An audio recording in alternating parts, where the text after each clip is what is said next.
এবার সেই হাসিনাকে নিয়ে উভয় সংকটে পড়েছে দিল্লি। ২৬ ডিসেম্বর সংবাদ মাধ্যম দ্য স্টেটসম্যানের এক প্রতিবেদনে এ তথ্য জানিয়েছে। প্রতিবেদন বলছে, হাসিনাকে নিয়ে এখন উভয় সংকটে আছে ভারত। কারণ ভারত যদি হাসিনাকে প্রত্যার্পণ করে তাহলে সমালোচকরা বলবে বাংলাদেশের অন্তর্বর্তীকালীন সরকারের সঙ্গে সম্পর্ক গড়েছে নয়াদিল্লি। আর অন্যদিকে হাসিনার প্রতি যারা অনুগত তাদের পর করে দিয়েছে এমন একটি চিত্রও তৈরি হবে। প্রতিবেদনে আরও জানাচ্ছে, বাংলাদেশে মানবতাবিরোধী অপরাধে অভিযুক্ত হাসিনাকে যদি ভারত ফেরত না দেয় তাহলে ঢাকার সঙ্গে সম্পর্ক খারাপ হওয়ার নতুন ঝুঁকি তৈরি হবে, যার প্রভাব পড়তে পারে বাণিজ্য, সীমান্ত নিরাপত্তা এবং আঞ্চলিক সহযোগিতার উপর। ভারতের অভ্যন্তরীণ রাজনৈতিক অঙ্গনের প্রভাব উল্লেখ করে প্রতিবেদন আরও জানাচ্ছে, বিরোধী দলগুলো সরকারের রাজনৈতিক প্রাধান্য এবং স্পর্শকাতর বৈদেশিক নীতি নিয়ে প্রশ্ন তুলতে পারে।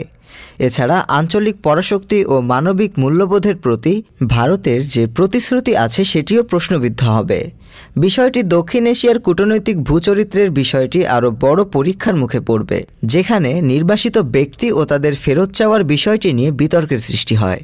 এছাড়া হাসিনাকে নিয়ে ভারত এবার কী সিদ্ধান্ত নেবে সেটি ভবিষ্যতের জন্য একটি দৃষ্টান্ত হয়ে থাকবে। সামনে এ ধরনের পরিস্থিতির মুখে পড়লে দেশটি কী করতে পারে সেটি পরিষ্কার হবে। উল্লেখ্য, বাংলাদেশ থেকে ভারতে পালিয়ে যাওয়া হাসিনাকে আনুষ্ঠানিকভাবে ফেরত চেয়েছে বাংলাদেশ। ডেস্ক রিপোর্ট, আজ বার্তা, ঢাকা।